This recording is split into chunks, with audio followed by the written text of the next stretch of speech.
All right, so it is now the next day. Last night we went ahead and pulled this axle out in probably the dumbest way possible, but it worked. So now all that's left to do before we pop the new one in is I have to cut off my sway bar end link. That thing is stripped and it's stuck. Dealing with sway bar end links always fucking suck. They're always gonna suck. So I'm just gonna put it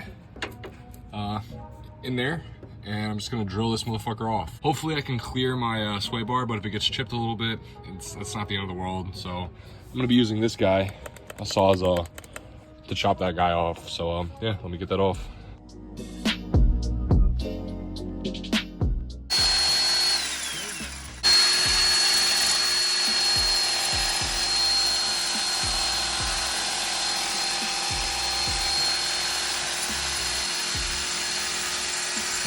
So this is not going well at all. This has been this little motherfucker, dude. Let me tell you something. These Toyota sway bar end links, they don't play around. I want you to look at the state that we have this in. We have a Sawzall out. We have a manual saw out, which I don't even want to talk about it. Look at this guy. And it still will come out. It won't come out. We're about to whip out an angle grinder. Sway bar end links have to be the worst fucking thing to replace on a car.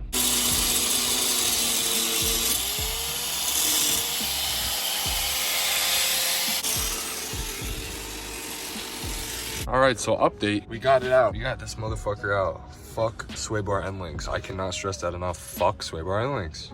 Big Hoogie Doo over here got the job done because his friend couldn't do that over there. I'm tired as hell. I'm not gonna lie. It's like 8 something after a full day of work. I'm exhausted. This sway bar end link took everything out of me, legit. The next step is just to get the new axle in, because once I have the new axle in, I'll be able to put the whole assembly back together. All right, moment of truth. We have the new CV axle here, and I'm about to put this thing in. So hopefully it goes well. So I got it into the splines here. Now I'm just gonna take a hammer. I'm gonna simply tap it in until that little O-ring gets into place. So I tapped it in, and that O-ring is now engaged, meaning that I am in. It's very simple. So I just lined up the splines inside, and then you'll know when you're in, because you won't be able to insert it until you are into the splines. And then once you get into the splines, kind of rock it back and forth like that. If you have movement, you're in. And you just grab a hammer and you tap the nut here until you see it go in, and then reach in the back and just pull back and forth like that.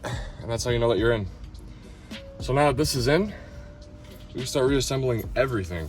All right, so now that we have the axle in, we're gonna go ahead and throw the lower ball joint in. So it's similar to how I did it on the other side, just underneath the lower control arm, and 3 bolts, and then torque to 66 foot-pounds. All right, so to put this guy on and lift the axle up, just slide that guy on there like that.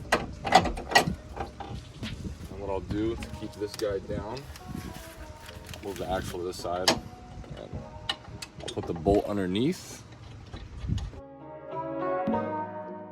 And put these 2 nuts on at the bottom.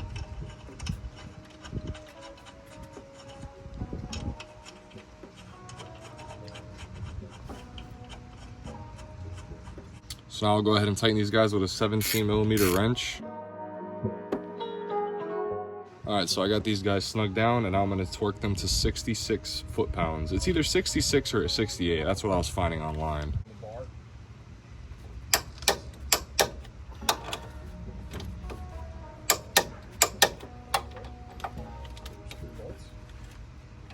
Yeah.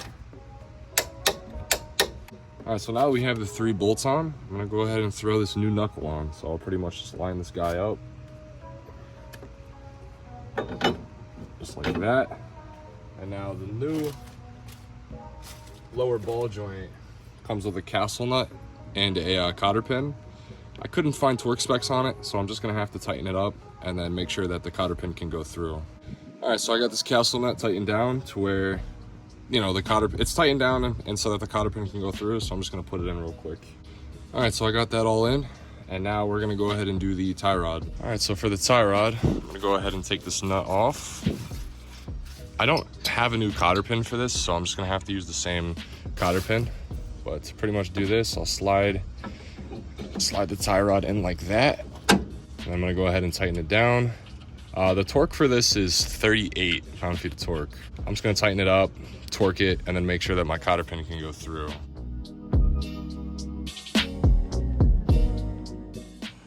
All right, so now that I got the tie rod all tightened up and the cotter pin is in, we're gonna move on to my coilover. So I'm gonna take this guy out, I'm gonna put the new one in, and then we will do the hub.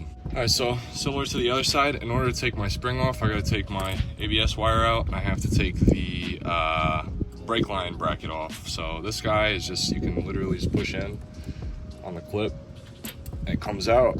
Do it on both sides, just like that. And then this guy is a 12mm socket. All right, so now that all of that is out, brake bracket and everything, now I can take my spring out. So just like the other side, 3 14mm nuts. So we got this guy here, there's another guy back there, and another guy back there. I don't take my cowl out. I know you probably should, but I don't do that because this is an older car and stuff can break, and I don't really feel like replacing it. All right, so we got the new one in place. It's not on, so I'm gonna do what I did on the other side.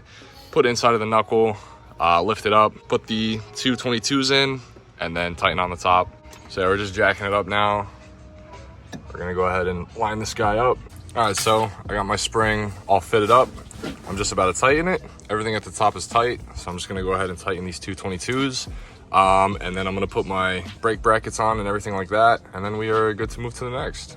Now I just have to put my ABS wire just like that, and now I have to do the brake bracket in the back, and then after we do that, we're gonna go ahead and do the hub.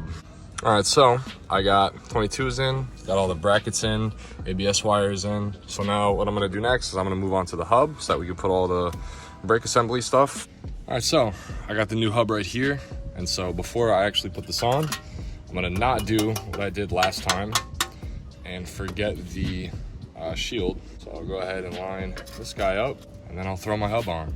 All right, so I'm gonna line it up with the splines. It's a little, not tricky, but it's a little bit difficult. Okay, so your eyes do not deceive you. I have this thing back on the ground. My phone, in that last clip, I think filming a time lapse or something like that. And my phone actually fell, and it completely just broke. Thing wouldn't turn on. I couldn't film, I couldn't finish recording. And instead of waiting to get a new phone and waiting to kind of like, you know, merge everything, I had to get this car done. I couldn't just let it sit on jack stands for any longer. And now it's finally done. We're gonna be doing the first start and the first test drive. I'm nervous, but I triple checked everything. When I got it on the ground, I double checked the top nuts, made sure they were nice and tight, retorqued all my wheels and stuff. We're gonna go for the first drive, and hopefully everything goes as well. If it is, we're gonna go hit the car wash, because this thing is filthy. Look at that. So, fingers crossed that everything works well. All right, moment of truth. Does this thing still even turn on? Oh. Oh my God, bro. Like at least almost what, a month?